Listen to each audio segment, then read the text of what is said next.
Zach, I'm changing my vote. The most indispensable player on defense now for Ohio State. Earlier, I said Denzel Burke. We argued maybe that wasn't the case. You have Tommy Eichenberg. After October, I'm changing my vote on BuckIQ. Do you know who I'm going to say now? I don't, but if I were to guess, I can have a guess. Are you going to say Josh Proctor?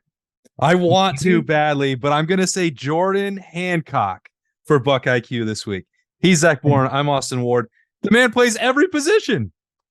You are right. I was trying to tee one up from my guy Josh Proctor there. As you know, I've been on that train here for the past couple of weeks, but I know you love Jordan Hancock. Jordan Hancock is a guy that has been playing so well, and with how good this defense has been, I hate to say it, I think he's been underappreciated for how well he's been playing this year. And so this is a dude that, like you said, has been playing multiple positions, doing so many things, but man, is he playing good. So let's zoom out just for 1 second, Zach. Imagine a year ago, this level of injuries that Ohio State's been dealing with. Like it seemed like a year ago, if one guy went down, press the alarm for panic. And now you have last week, Josh Proctor, your guy, goes down in the second half. You have Denzel Burke not playing, Lathan Ransom out. And it's like Ohio State and Jim Knowles and Perry Eliano and Tim Walton, like, no big deal. We'll just go to the next guy. It'll be okay. We'll figure it out. Next man up. That's what they have now. It's unbelievable the depth that they have. And I don't think, early on in the season, I think all of us were talking about Malik Hartford, and I think he's going to be an amazing player. I really do. He's going to be great. But you talk about Jordan Hancock. Let's talk about Jermaine Matthews as well, right? Jermaine Matthews, man, what he's done, being plugged into the Penn State game, I think is his first official start. I mean, unbelievable what he's been able to do. But it all goes back to those guys. I think are playing so well because the entire room has confidence. You look around, OGB has brought an entire different mentality to that room. Denzel Burke has completely changed his mindset from, the end of his freshman year and all of last year to how he's playing this year. We could go on and on about Proc and Lathan Ransom, like you already mentioned. Sonny Styles, right? That's supposed to be the next, All-American silver bullet. And we're not even talking about him all that much, right? Because all these guys are playing so dang well. So dive in from your perspective, Zach. Like, we've seen Jordan Hancock play corner. We've seen him do things against the run. We've seen him play in nickel, cover, blitz. What is it about his skill set, you think, that allows him to do so many different things? And then what does that mean for Ohio State? It's why everyone loved him as a recruit. He's a guy that is long, can play multiple positions, and you find that here's the thing: when you get an outside corner, right, they're normally long, but they're not great inside the box because they're lengthy, and they're normally not shifty enough to play inside the slot. You've got Jordan Hancock, who's able to do all those things. He's long enough and tall enough to be a great outside corner. He's quick enough to play the slot, and the dude wants to get his nose dirty, and he's willing to play inside the box and come down and support in the run game. He's willing to blitz the quarterback. Like, he's willing to do all these things that you don't find in a normal corner. I mean, look at the best corners in the world, right? Jalen Ramsey, look at him. He doesn't have the quickness to play in the slot. He's not coming down and supporting in the run game. That dude wants to play on the outside and just match up with wide receivers. Jordan Hancock's not that kind of guy, man. They're doing so many different things, and that's what I love about this defense. It's not even just Jordan Hancock, though, right? We talk about OGB. We can even talk about what Jermaine Matthews has brought. But Jordan Hancock, man, is a recruit that I know for a fact Mark Pantoni wanted so bad. And he was originally committed to Clemson. And it was a guy that they continued to press the entire time because they knew how good he could be. And finally, you're seeing all of that talent that they saw in film as a high school athlete come to fruition. I think that's another part of the struggles or inconsistency from a year ago that, I don't know, kind of got overlooked or brushed aside, the way you said early on, Zach, that because he hadn't played yet, he didn't get a ton of run as a true freshman, and there was that buzz for the offseason, like he dealt with injuries, and we said, well, this guy's going to be really important to Ohio State. And then he had the hamstring injury that he never got over.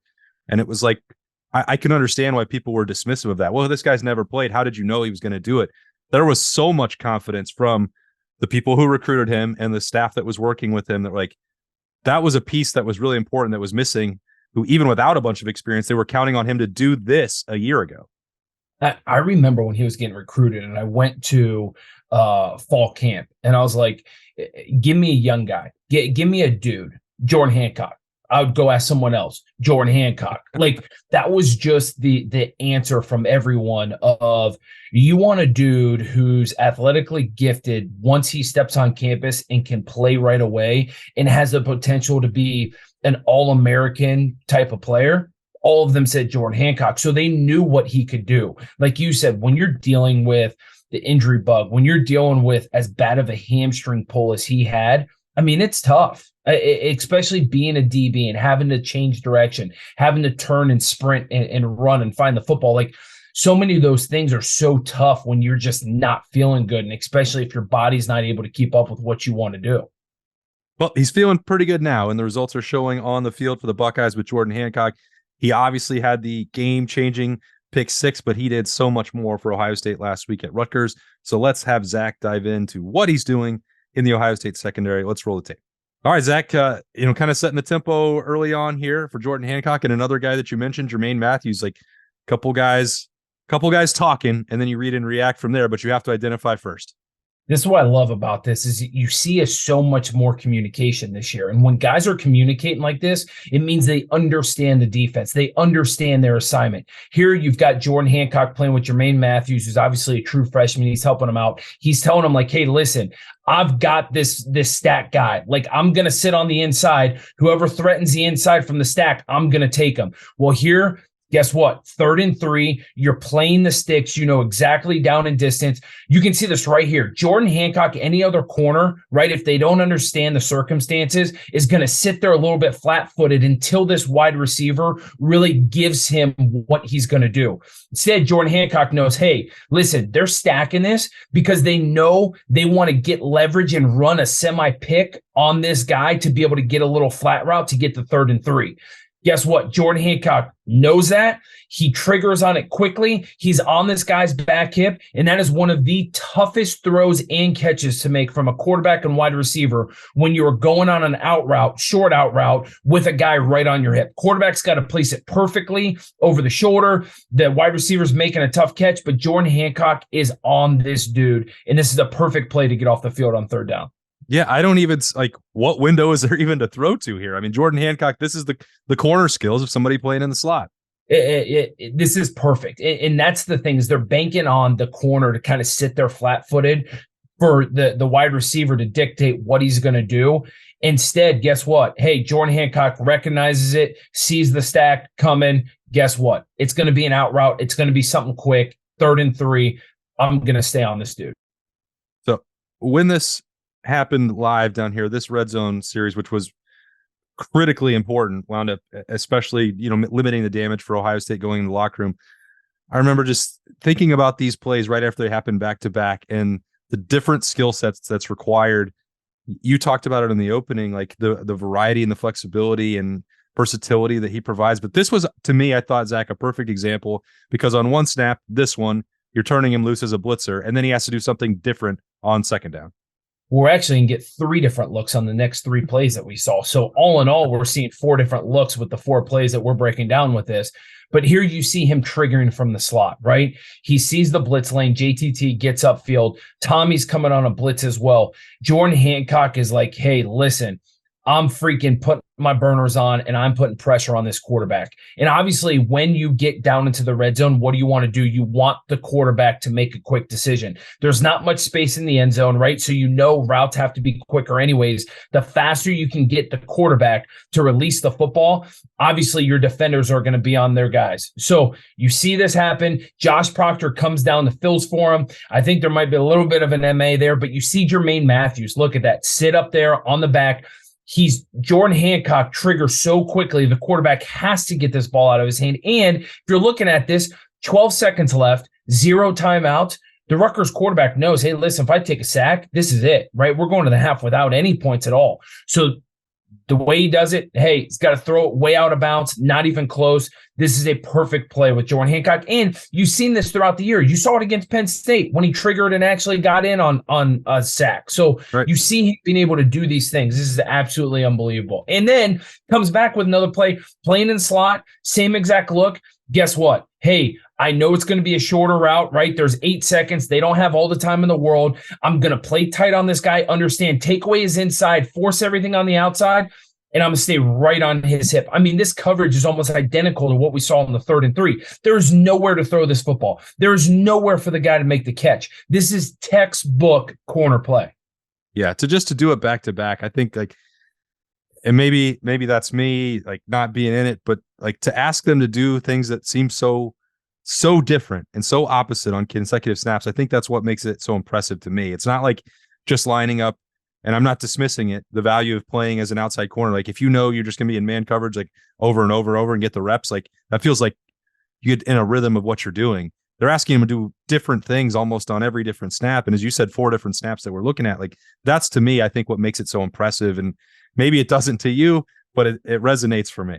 No, it definitely does. You want to show to me as a player and someone who watches a lot of football and watches a lot of film, when a coaching staff has guys do different things, it tells me that player is playing with confidence. That's what it tells me, because you just hit the nail on the head when, a corner's not in it and kind of in a little bit of a rut. Guess what? They're going to say, go play man coverage. That's what you need to do. I don't want to do anything else. I'm not going to throw anything else at you. This is what we're going to do, and you can do it. Just get in your zone. Well, guess what? When you've got a guy playing in slot, blitzing, playing linebacker that we're going to see basically in a linebacker position next role, covering guys, doing things on different plays, it tells me, hey, listen, that defensive coaching staff has got a lot of confidence in Seven, and Seven's got a lot of confidence in himself to do so many different things.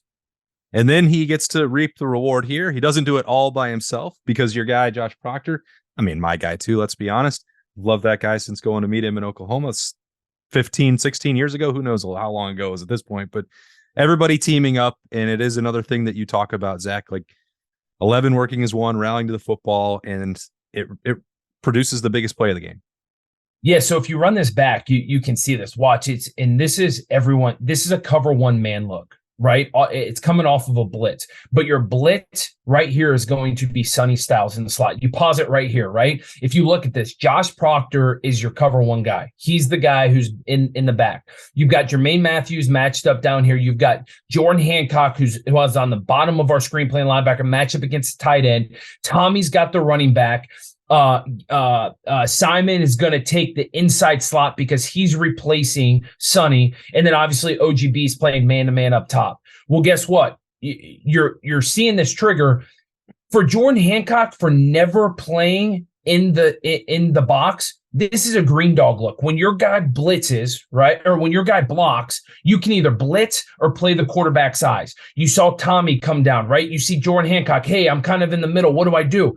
This is a corner that's freaking playing linebacker. What's he do? Guess what? I see the play action. I'm going to drop back and play the quarterback's eyes. I'm going to help where I can. Guess what? There's a little pop pass here. Josh Proctor plays this perfectly. He's the cover one guy. He's playing center field. He makes the play right here. Jordan Hancock's right in position to make this pick. If Jordan Hancock doesn't understand what's going on and isn't reacting accordingly, he's caught in no man's land and is nowhere near the area to make this pick. Instead, he recognizes what's going on, sees the back coming out of the backfield, realize, hey, my guy that I'm responsible for is blocking. I'm allowed to play wherever I need see fit.